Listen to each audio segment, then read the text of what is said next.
दिल से बुलाया केमिस्ट्री क्लास 12 को पढ़ाने हिमांशु कुमार आए। तो आज हम दोस्त फुल एचडी में क्लासिफिकेशन ऑफ ईथर पढ़ेंगे। Classification of ether.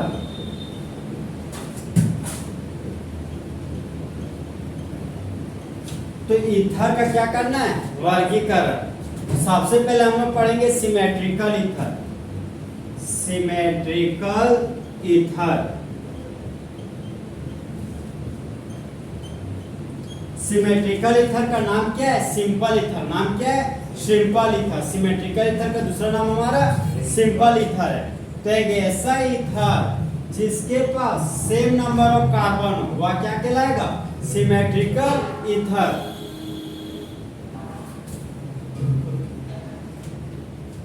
एक ऐसा ईथर जिसके पास सेम नंबर ऑफ कार्बन हो वह हमारा सिमेट्रिकल ईथर कहलाता है। तो अब देखो यहाँ पर योग्य मेरा डाइवैलेंट ऑक्सीजन, इसको क्या बोलते हैं? ईथर। योग्य मेरा डाइवैलेंट ऑक्सीजन, इसको क्या बोलते हैं? ईथर। योग्य मेरा डाइवैलेंट ऑक्सीजन, इसको क्या बोलते हैं? ईथर। तो जब एक खाली बॉन्ड में मिथाइल ग्रुप लगाएं तो दूसरा भी खाली बॉन्ड में क्या लगाना पड़ेगा? Methyl group. तो यहाँ पर भी मिथाइल ग्रुप लगाएं तो राइट साइड में एक कार्बन वाला मिथाइल ग्रुप और लेफ्ट साइड में भी एक कार्बन वाला मिथाइल ग्रुप। तो दोनों तरफ कार्बन का संख्या क्या है? सेम। तो क्या कहलाएगा? Symmetrical ether.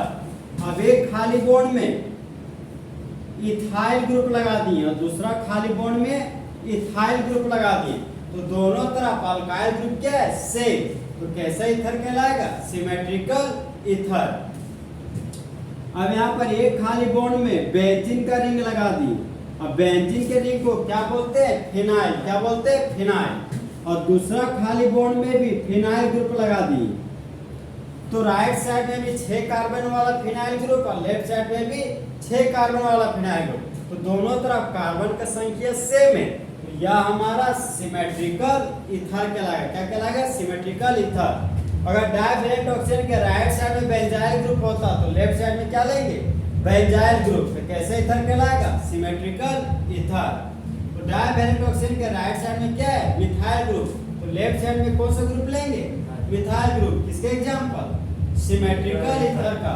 डाइवैलेंट ऑक्सीजन के राइट साइड में इथाइल ग्रुप है तो लेफ्ट साइड में इथाइल ग्रुप लेंगे। किसके एग्जांपल है? सिमेट्रिकल ईथर का। डाइवैलेंट ऑक्सीजन के राइट साइड में अगर फिनाइल ग्रुप लेंगे तो लेफ्ट साइड में भी फिनाइल ग्रुप लेना पड़ेगा। तो किसका एग्जांपल है? सिमेट्रिकल ईथर का। पॉइंट नंबर 2 आता है हमारा अनसिमेट्रिकल ईथर। Unsymmetrical ether. तो अनसिमेट्रिकल ईथर का दूसरा नाम क्या है? Mixed ether. दूसरा नाम क्या है? Mixed ether. तो एक ऐसा ईथर जिसके पास नहीं है सेम नंबर ऑफ कार्बन वो क्या कहलाएगा? Unsymmetrical ether. योग्य मेरा डाइवैलेंट ऑक्सीजन एटम। योग्य मेरा डाइवैलेंट ऑक्सीजन एटम अगर राइट साइड में मिथाइल ग्रुप ले रहे हैं तो लेफ्ट साइड में क्या लेंगे? Ethyl group. क्या लेंगे? Ethyl group. तो राइट साइड में एक, लेफ्ट साइड में एक कार्बन और राइट साइड में 2 कार्बन। तो दोनों तरफ कार्बन का संख्या सेम नहीं है। तो किसके एग्जांपल होगा? अनसिमेट्रिकल ईथर का। भैया नाम क्या पड़ेगा इसका? बताइए ना। ये डाइवैलेंट ऑक्सीजन एटम है। डाइवैलेंट ऑक्सीजन के अगर राइट साइड में इथाइल ग्रुप लगाओ और अगर लेफ्ट साइड में आइसोप्रोपाइल ग्रुप लगाओ। कौन सा ग्रुप लगाओ? Isopropyl group. तो राइट साइड में कितना कार्बन है? 2 कार्बन। लेफ्ट साइड में 3 कार्बन।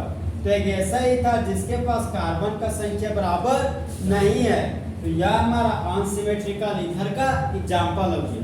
योग्य मेरा divalent oxygen atom right side में फिनाइल ग्रुप लगा हुआ है और लेफ्ट साइड में बेंजाइल ग्रुप लगा हुआ है। कौन सा ग्रुप लगा हुआ है? Benzyl group. तो बेंजाइल ग्रुप के पास 6 और 1 7 कार्बन और राइट साइड में 6 कार्बन। तो एक ऐसा ही था जिसके पास कार्बन का संख्या सेम नहीं हो तो वो क्या कहलाएगा? Unsymmetrical ether. Unsymmetrical ether. तो इस तरह दोस्त देखो तो हम दोस्त एलिफैटिक ईथर के बारे में पढ़ेंगे। Aliphatic ether.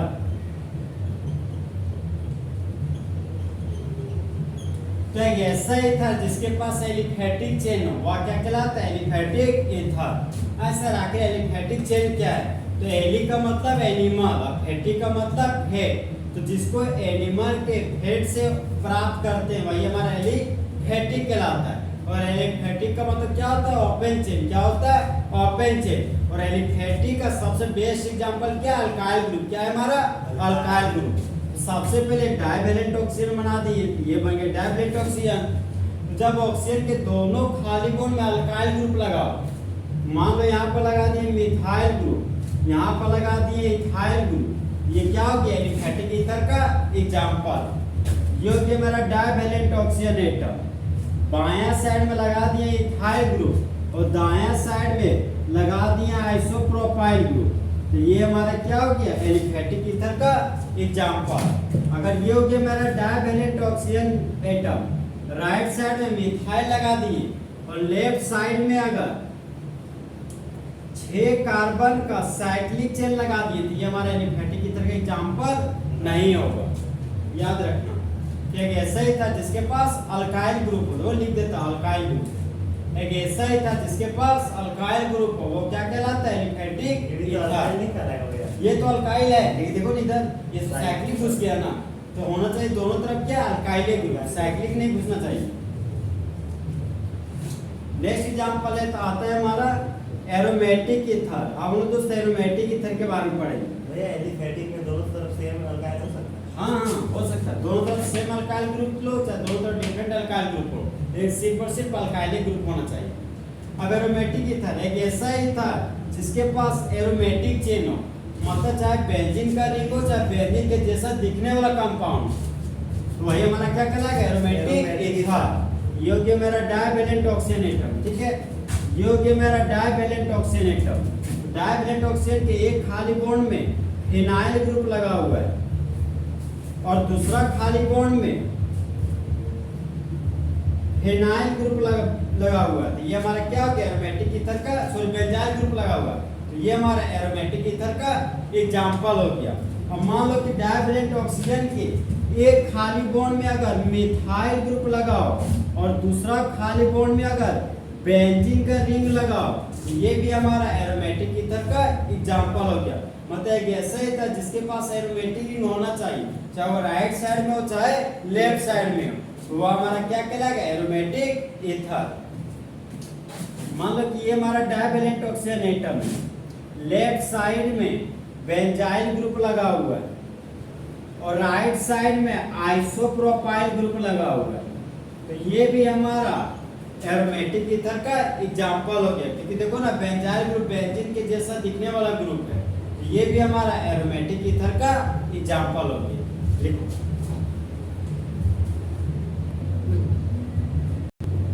तो हम लोग जो साइक्लिक ईथर पढ़ेंगे, ये हो गया मेरा साइक्लिक ईथर। तो एक ऐसा ईथर जिसके पास साइक्लिक चेन हो, उसको क्या बोलते हैं? Cyclic ether.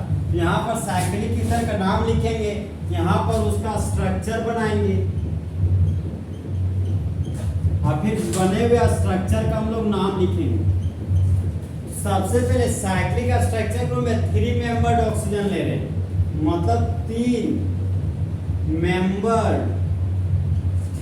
मतलब 3 सदस्य वाला ईथर को लेने जा रहे हैं। सबसे पहले उसका स्ट्रक्चर बनाने जा रहे हैं। ये हो गया मेरा डाइवैलेंट ऑक्सीजन एटम। क्या हो गया? Divalent oxygen atom.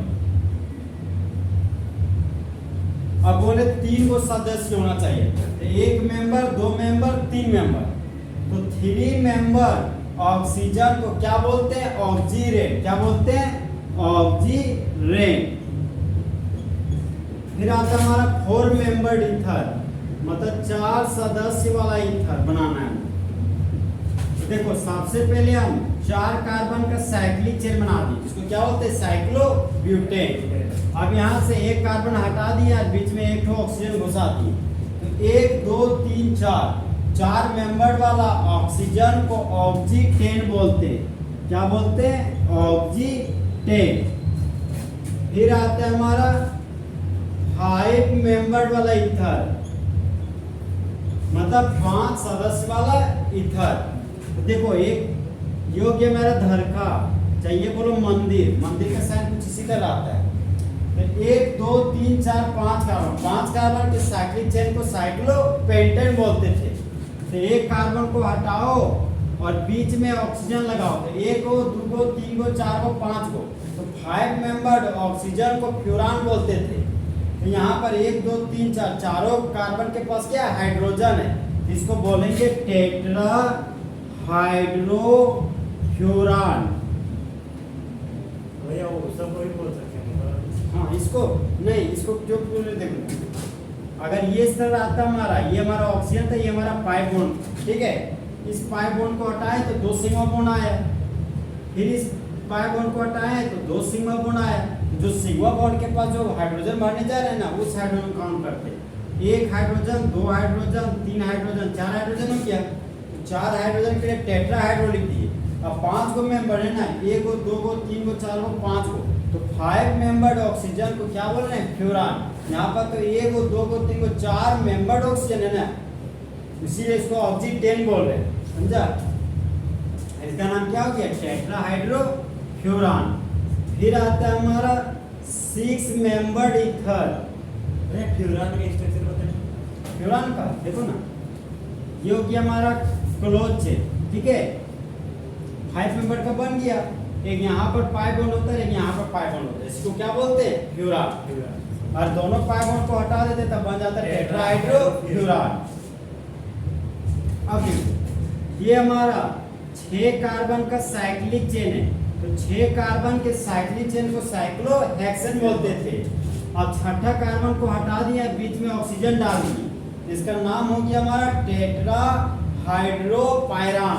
क्या हो गया, टेट्राहाइड्रोपायरान। भैया अगर उसका नाम बताइए तो। किसका, उसका बॉन्ड लगा, ये वाला वहाँ पर बॉन्ड लगा दिया। का, यहाँ पे हाँ? यहाँ पे बॉन्ड नहीं लगता है, समझा, यहाँ पे बॉन्ड लगता है, ये सब दोनों बॉन्ड लगते हैं, यहाँ पर बॉन्ड लगते हैं, यहाँ पर बॉन्ड लगता है। ये दोनों जब बॉन्ड देखो इस तरह रहेगा ना, उसको सिर्फ पायरान बोलते हैं। और जब ये दोनों पाई बॉन्ड हटा तो जहाँ पर 2 बॉन्ड खाली हुआ और यहाँ पर 2 बॉन्ड खाली हुआ, तो दोनों जगह पर 2 हाइड्रोजन 2 4 हाइड्रोजन आया, तो टेट्राहाइड्रोपायरान बन गया। तो 3 मेंबर्ड ऑक्सीजन को क्या बोलते हैं, ऑक्सीरेट।